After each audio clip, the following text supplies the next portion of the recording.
Olá pessoal, eu sou o professor Júlio Vieira e essa é a nossa videoaula sobre as obras indicadas para o vestibular seriado da UFMG 2025, primeira etapa. As obras indicadas são Memórias de Marta, de Júlia Lopes de Almeida, de 1899, Principia, de Emicida, 2019, que é uma canção, e Pão e Circo, que é uma sequência de imagens, de Paulo Nazaré, de 2012. Iniciaremos pela análise de Memórias de Marta, de Júlia Lopes de Almeida. É importante destacar que o próprio documento em que a UFMG divulga as obras indicadas destaca o fato de Júlia Lopes de Almeida ser uma mulher, né, uma escritora, no momento em que eram raras as escritoras, e que o contexto literário da época era o naturalismo. Como uma obra típica do naturalismo, Memórias de Marta vai representar a realidade de uma família suburbana, né, da classe mais baixa da sociedade, né, uma família pobre. O naturalismo se voltava normalmente para a vida das classes sociais mais baixas, numa forma de desenvolver o romance que era tido como romance de tese ou pretenso cientificismo, que analisaria a origem das patologias sociais, né? Esse romance foge um pouco a essa estrutura, já que ele é narrado com muito mais sensibilidade. Talvez seja essa a diferença da narrativa composta por uma mulher. Esse romance, além de tudo, é inovador, já que ele foi publicado em folhetim entre 1888 e 1889,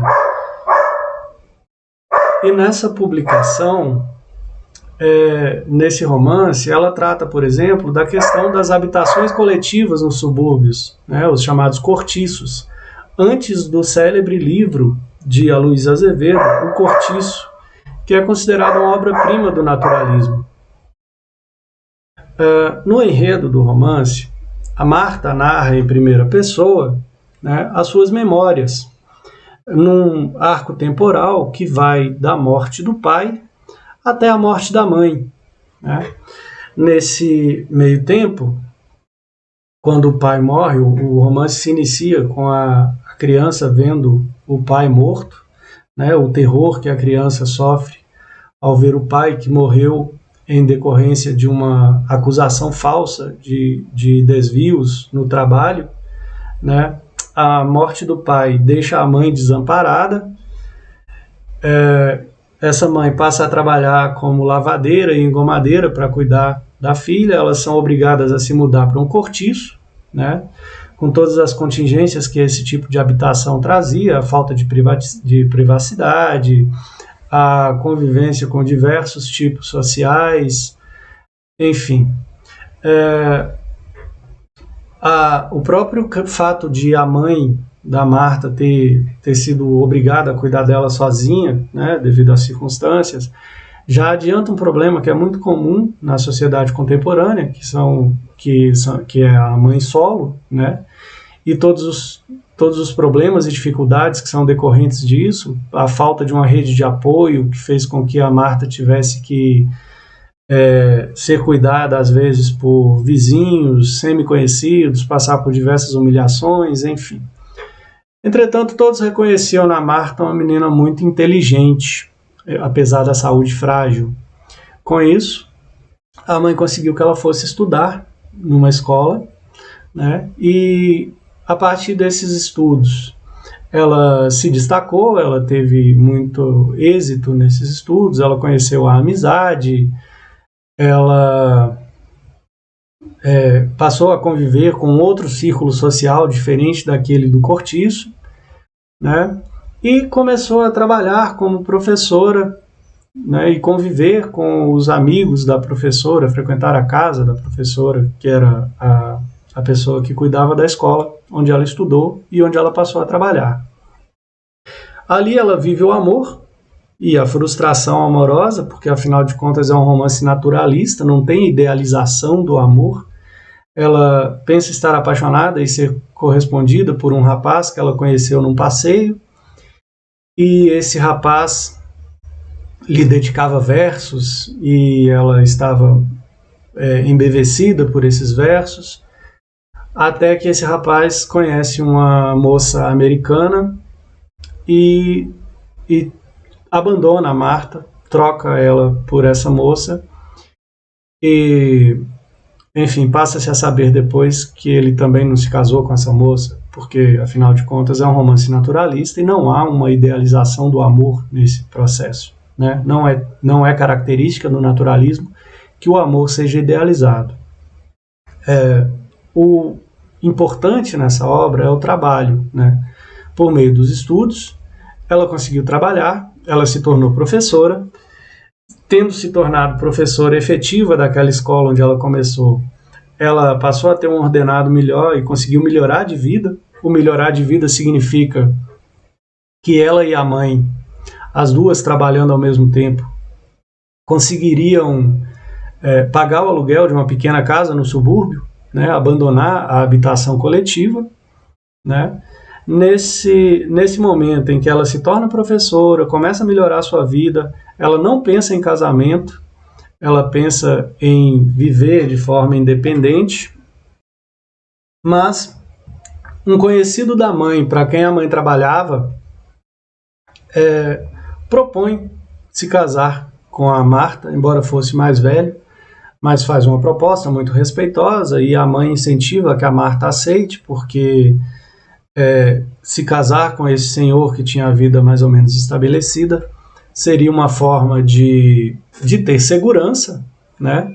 A Marta se casa e logo após o casamento, quando ela vai para casa e leva a mãe para morar consigo, a mãe tem um ataque fulminante e morre, como se a mãe estivesse apenas aguardando que a Marta conquistasse uma segurança para poder, enfim, descansar, né? A morte para a mãe foi um descanso, já que ela teve que trabalhar a vida inteira para cuidar da filha, né? Então esse romance reflete as dificuldades pelas quais uma mãe solo passava e ainda passa, né? Na sociedade, numa sociedade machista, patriarcal, enfim. A segunda obra que a gente vai analisar é a canção Principia, de Emicida, que foi lançada em 2019 no álbum Amarelo, tá? O álbum Amarelo é um álbum de rap, né? O rap é um gênero musical que surgiu nas periferias estadunidenses, nos anos 80, 70, 80, sei lá. E normalmente trata de questões relacionadas à cultura negra, né, ao cotidiano do negro periférico, enfim. Nesse álbum há uma mistura, né, trata-se de um rap mais contemporâneo, em que há uma mistura com outros gêneros, né, mais recentemente, diferentemente do rap tradicional, por exemplo, de um Racionais MC, em que você tem uma batida e uma voz grave, monotônica, cantando uma letra longa, com um ritmo persistente. Aqui continua a letra longa, mas há uma mistura com outros gêneros, né? Se pegarmos, por exemplo, o crioulo, que mistura o rap com o samba, né? Aqui nós temos também a presença do samba, nós temos uma letra muito mais lírica, um rap mais cantado, é um pouco diferente do rap tradicional. Um álbum bastante interessante de se ouvir, com muitas participações especiais. Nessa música especificamente tem a participação de Fabiana Cosa, que é uma cantora, poeta, pesquisadora negra, né, tida como uma das cantoras mais tecnicamente competentes da contemporaneidade, e do pastor Henrique Vieira, que além de pastor é poeta, ator, professor e deputado, né? Deputado federal pelo PSOL e Rede. Enfim, são participações importantes porque se tratam de pessoas negras muito bem sucedidas e muito reconhecidas socialmente e ativistas no seu campo de ação, tá? Ativistas com relação aos direitos das pessoas negras, às reparações históricas, enfim. Na letra da canção, nós vamos analisar algumas partes, porque, como eu disse, a característica do rap é que as letras sejam bem longas, né? A letra começa com uma vocalização, um laiá, laiá, né? E diz: o cheiro doce da arruda, penso em Buda calmo, tenso, busco uma ajuda e às vezes me vem o salmo. Tira a visão que iluda, é tipo um oftalmo, e eu, que vejo além de um palmo, por mim, tô Ubuntu, ó uau. Nós temos aqui já na primeira estrofe referências a diversas questões religiosas, como Buda, como Salmo, né? Mas ele diz que a arruda também é uma referência religiosa das religiões afro-brasileiras, né? E ele diz que ele está atento, ele vê além de um palmo, né? E por isso ele está Ubuntu. Ubuntu é uma filosofia africana tradicional que prega o equilíbrio entre o homem, a realidade e a natureza. Se for para crer num terreno, só no que nós está vendo mesmo. Então, crer num terreno, o terreno que ele se refere aí é algo da terra. Então não é algo do céu, é algo da terra. E se é para crer no que é algo da terra, que creia em algo da realidade, que é o que nós está vendo. Aí você vê a presença da linguagem cotidiana, mas essa afirmação de que a realidade se impõe, a realidade não admite ilusões, né? Imersos em dívidas ávidas, sem noção do que são dádivas, no tempo onde a única que ainda corre livre aqui são nossas lágrimas, e tudo que nós tem é nós. Então, ele fala das agruras do tempo, né, dos sofrimentos a que as pessoas estão submetidas, e aqui não se trata de uma afirmação exatamente sobre o povo negro, né, é uma afirmação mais geral de que a vida das pessoas geralmente tem sido sofrida de forma que as lágrimas corram livres, e as pessoas pobres, pretas, periféricas sofrem mais, né? E fala sobre a possibilidade de união como salvação. E tudo que nós tem é nós, né? Tudo que nós tem é nós, todo o apoio com o qual a gente pode contar somos nós mesmos. Cale o cansaço, refaça o laço, ofereça um abraço quente. O sorriso ainda é a única língua que une todos. É a única língua que todos entendem, tio. Gente é para ser gentil. Então, se tudo que nós tem é nós, nós temos que ter disponibilidade, né? Por isso ele diz, gente é para ser gentil. E se nós temos disponibilidade e recebemos disponibilidade dos outros, a vida se torna mais fácil, a vida se torna mais simples, né? Tipo um girassol, meu olho busca o sol. Mano, crer que o ódio é a solução é ser sommelier de anzol. Veja que ele coloca a violência, né, o ódio de classe, o ódio social, como uma armadilha, né? Quem crê que o ódio é a solução é sommelier de anzol, ou seja, vai experimentar uma coisa que está sendo colocada para lhe pegar, né, para lhe capturar. E aí fica a impressão de que a união é que é a solução e não o ódio, né? Trata-se de um rap também diferente do rap tradicional, no sentido de uma mensagem positiva, né? Uma mensagem muito positiva, e não apenas o apontamento do sofrimento com a violência e esse cotidiano de exclusão e tal, que afirma o poder da coletividade, da união. Tudo que nós tem é nós, né? Tudo que bate é tambor, todo tambor vem de lá. Se o coração é o Senhor, tudo é África. Posto em prática essa tática, matemática falou. Enquanto a terra não for livre, eu também não sou. Enquanto ancestral de quem está por vir, eu vou. Aqui tem a questão que resgata a ancestralidade, valoriza a ancestralidade, né? A ancestralidade africana, no sentido de tudo que bate tambor e todo tambor vem de lá. Valoriza essa ancestralidade africana, mas também valoriza a ancestralidade do futuro.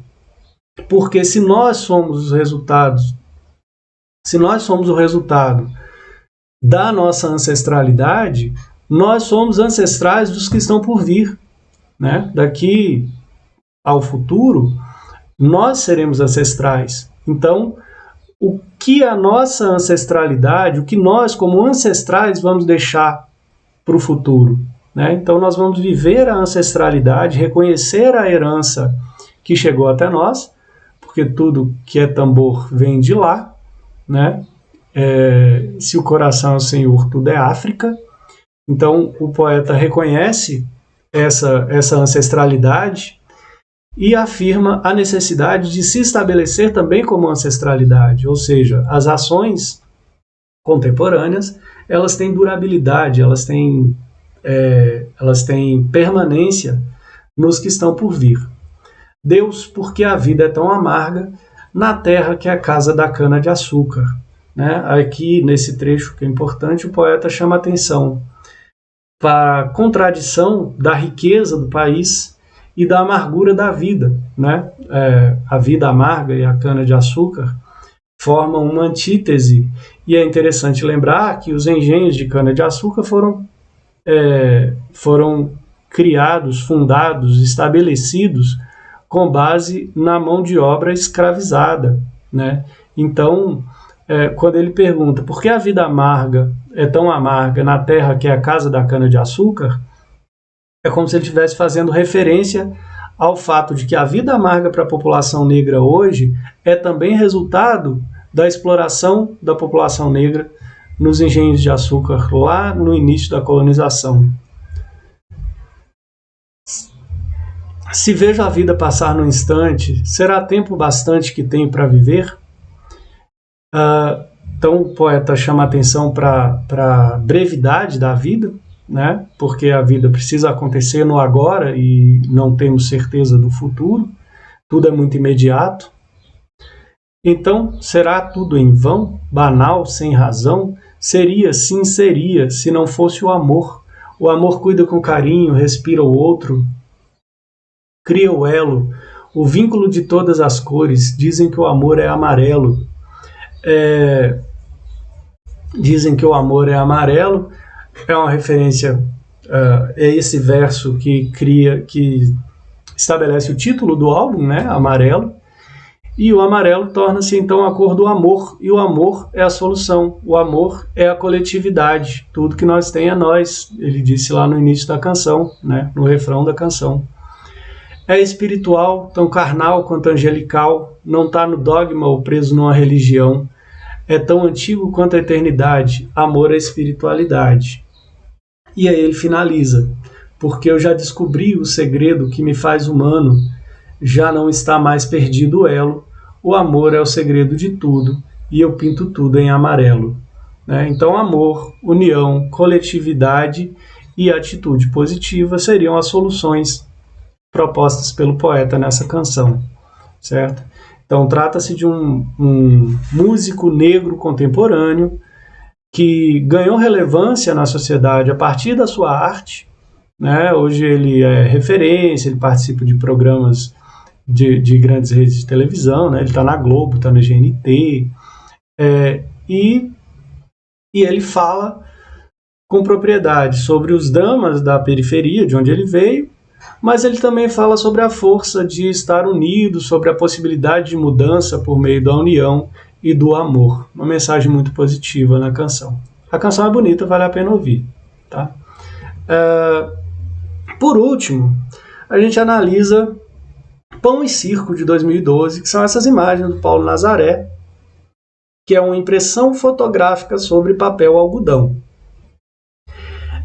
Você vê na imagem um homem negro, que é o próprio artista, certo? Um homem negro com pão tapando a boca, pão tapando os olhos, pão tapando os ouvidos. Né?